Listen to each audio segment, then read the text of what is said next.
Juan José Esparragoza Moreno was born in Huixopa, Odoroguado, Sinaloa, Mexico on 3 February 1949.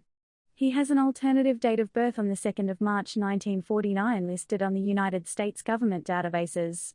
In the 1970s, he joined the Dirección Federal de Seguridad, a now extinct Mexican federal police agency, where he befriended police commanders involved in organized crime.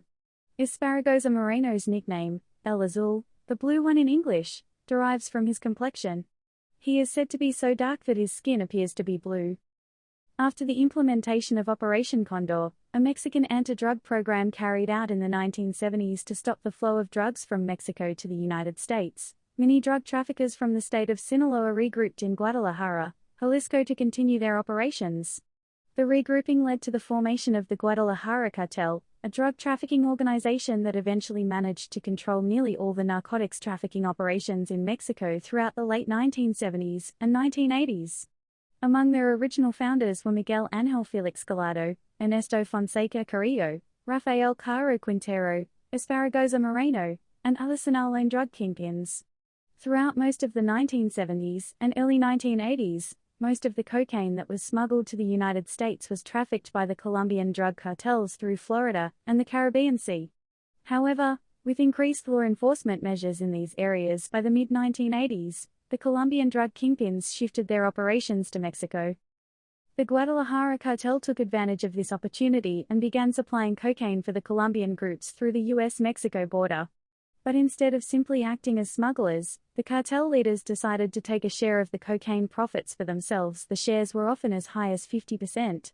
Under their leadership, the Guadalajara cartel initially oversaw the production and distribution of marijuana and opium poppies to the United States. By the 1980s, the cartel began to expand its operations and include cocaine in its repertoire. The Guadalajara cartel managed to traffic cocaine to the US in multi-ton shipments each month, and their leaders reportedly amassed a fortune. At the same time, the cartel enjoyed a level of protection through the DFS police agency. Several of its members were involved in organized crime directly by actively participating in murder and drug trafficking on the cartel's behalf. With the growing influence of the Guadalajara cartel, the Drug Enforcement Administration started to conduct covert operations in Mexico. One of its special agents, Enrique Camarena Salazar, was sent to the DEA offices in Guadalajara and started to work undercover by infiltrating the Guadalajara cartel. During his tenure in Guadalajara, Camarena uncovered what seemed to be a never-ending field of marijuana.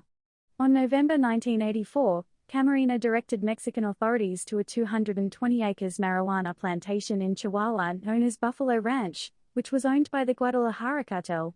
Upon their arrival, the Mexican soldiers destroyed tons in marijuana valuing in over $8 billion. The raid resulted in a major financial blow for the Guadalajara cartel, and its leaders vowed to retaliate against those responsible for directing the Mexican government to the location. In broad daylight on 7 February 1985, several DFS police officers kidnapped Camarena as he left the U.S. consulate in Guadalajara. A few hours after the incident, his pilot Alfredo Zavala Vela, who had conducted operations for the DEA alongside Camarena, was abducted. Camarena was taken to a home at 881 Lope de Vega in Guadalajara, where he was tortured to gain information regarding his knowledge of law enforcement operations directed against the Guadalajara cartel, as well as any information that the DEA may have on Mexican politicians involved in drug trafficking. Over the course of the 30-plus-hour torture session, Camarena's skull, jaw, nose, cheekbones, windpipe, and ribs were broken. The kidnappers brought in a doctor to administer drugs to the agent to keep him conscious throughout the whole session. The kidnappers made audio recordings of some parts of Camarena's interrogation. The final blow was apparently done when the torturers crushed his skull with a piece of rebar or other similar piece of metal. About a month later, Camarena and Zavala's corpses were taken to the neighboring state of Michoacán and dumped in a roadside ditch to be discovered on 5 March 1985. The murder of Camarena outraged the U.S. government and put pressure on Mexico to arrest all the major players involved in the incident, resulting in a 4-year law enforcement manhunt that brought down several leaders of the Guadalajara cartel.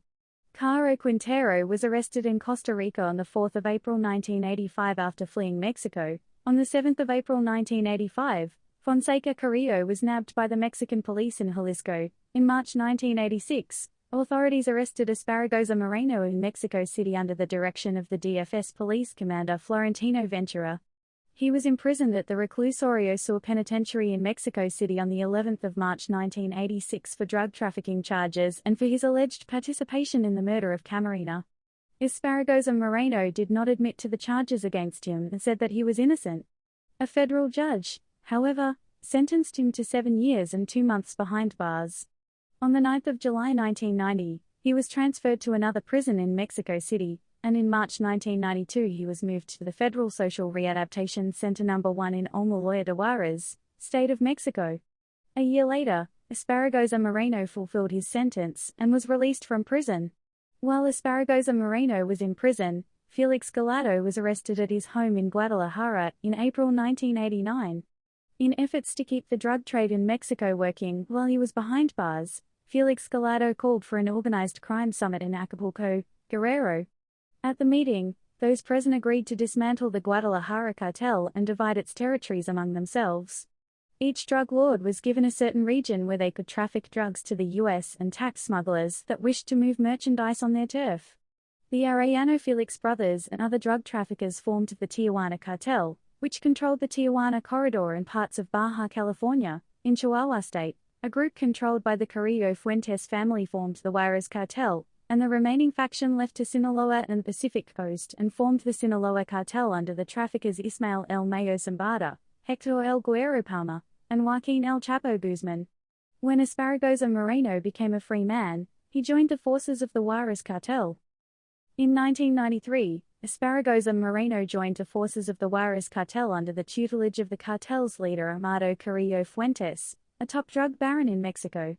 During Esparragoza Moreno's tenure under Carrillo Fuentes, the Juarez cartel used sophisticated technology, such as large aircraft, to smuggle narcotics, including marijuana, cocaine, heroin, and methamphetamine, from Mexico to the US. The cartel had an important business relationship with the Cali cartel in Colombia, and owned a number of storage places along the US-Mexico border that were used to hide their merchandise before it was smuggled.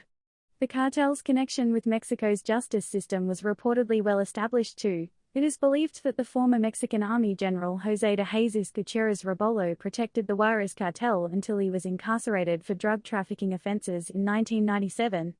In addition, during the 1990s, the Juarez cartel reportedly spent between $20 and $30 million financing each of their smuggling networks, and generated millions more a week from drug proceeds. Through a large network spread across the US, the Juarez cartel recruited gang members to move the drugs for them across urban areas like Los Angeles, San Diego, San Francisco, Houston, Denver, Phoenix, and New York City. In the cartel, Esparragoza Moreno initially worked as the operational chief and later became the second in command, just behind Carrillo Fuentes. He was also a business partner with the imprisoned drug lord Juan José Quintero Payan, one of the founders of the Juarez cartel. Esparragoza Moreno's role in the Juarez cartel was that of a negotiator, and he was responsible for forging alliances with Peruvian and Colombian drug suppliers.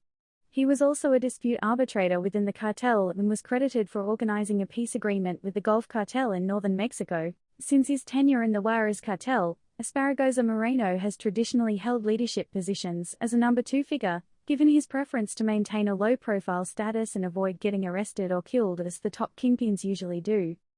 In an attempt to change his physical appearance and avoid detection from Mexican and US law enforcement, Carrillo Fuentes decided in 1997 to undergo plastic surgery and relocate outside of Mexico. After the 8-hour-long surgery at the Santa Monica Hospital in Mexico City, Carrillo Fuentes reportedly died of a heart attack which was caused either by an overdose of the tranquilizer Dormicum or by a defect in a respirator. With Carrillo Fuentes' leadership void open, a power struggle within the cartel ensued as their leaders and rival crime groups scrambled to take over the kingpin's empire. The natural successor was his brother Vicente Carrillo Fuentes, who appointed his brother Rodolfo, his nephew Vicente Carrillo Leyva, and others as part of his faction. Esparragoza Moreno and others within the cartel, however, disagreed with the imposition of Carrillo Fuentes as the leader. Esparragoza has most recently been linked to leading the Federation, an alliance of the Sinaloa, Juarez and Sonora cartels. Esparragoza Moreno is currently wanted by the United States Department of State under its Narcotics Rewards program and is offering a $5 million bounty. In Mexico, he is included in the list of Mexico's 37 most wanted drug lords, and the Mexican government is offering a $2 million bounty. In its wanted poster description, the drug lord is said to have several aliases aside from his trademark El Azul: Juan José Esparragoza Martinez, José Luis Esparragoza, Juan Esparragoza Ulalino, Juan José Esparragoza Italiano, Juan José Esparragoza Valino, Juan Manuel Ortiz Moreno, Arturo Beltran, Raúl González, Juan Robles, Juan Robledo, and El Harachi. The United States Department of the Treasury placed economic sanctions on 9 entities and 10 individuals linked to Esparragoza Moreno on the 24th of June 2012. In the statement, the United States froze the assets of the drug lord's family members, which consisted of several gas stations, a shopping center, a housing company, and other businesses. The Treasury blacklisted the 10 individuals and prohibited U.S. companies from doing business with them. 6 of the 10 people sanctioned were family members of Esparragoza Moreno, 2 wives and 4 of his children. One of his wives, however, owned a property directly under his name.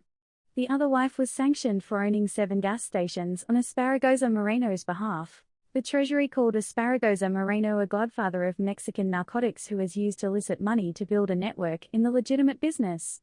While other Mexican drug lords have sought for more attention, Esparragoza Moreno tried to keep a low profile in hopes of avoiding detection. Mexican investigators, however, have expressed their frustrations in the announcements the United States makes on the Kingpin Act designations, because they say that U.S. officials do not provide the evidence necessary to prosecute the drug lords and their associates in Mexican courts. Alejandra Araujo Iriarte, his mother-in-law, was blacklisted by the U.S. Treasury in December 2014 for allegedly having had concealed assets owned by Esparragoza Moreno.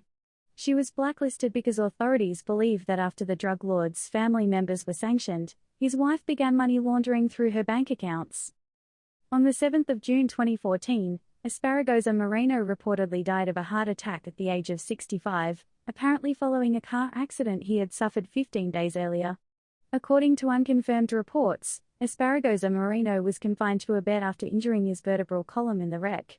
When he tried to get up from his bed, he suffered a heart attack and died. Sources disagree on the exact location of his death. Some state he died in Mexico City, while others suggest it may have been in Guadalajara. Esparragoza Moreno's remains were reportedly cremated and sent to Culiacan, Sinaloa by his family members and friends. The Mexican law enforcement and intelligence agencies, Procuraduría General de la República PGR and the Centro de Investigación y Seguridad Nacional CISN, led the investigation along with the DEA. The PGR chief Jesus Murillo Karam indicated that the Mexican government did not have sufficient evidence to confirm the rumors surrounding the drug lord's death. The mayor of Badiraguato, Mario Valenzuela, as well as the governor of Sinaloa, Mario Lopez Valdez, stated that the rumors were false. On the 11th of June 2014, the CISN, the PGR, and the Policía Ministerial revealed that they had intelligence reports indicating that Esparragoza Moreno may have died at a hospital in Culiacan. According to those unconfirmed reports, Esparragoza Moreno was registered at the hospital under a fake name and died there from a heart attack. Before authorities had a chance to confirm his death, the investigation states, his corpse was taken from the hospital and cremated the next day. The authorities carried out similar investigations in Mexico City, Jalisco, Nuevo León, and Sinaloa, but they have not found any information to confirm or deny the rumors surrounding Esparragoza Moreno's death. In August 2014, José Juan Esparragoza Jiménez, the son of Esparragoza Moreno, was arrested on charges of trafficking methamphetamine, cocaine, and marijuana. During his police interrogation, he stated that his father was deceased.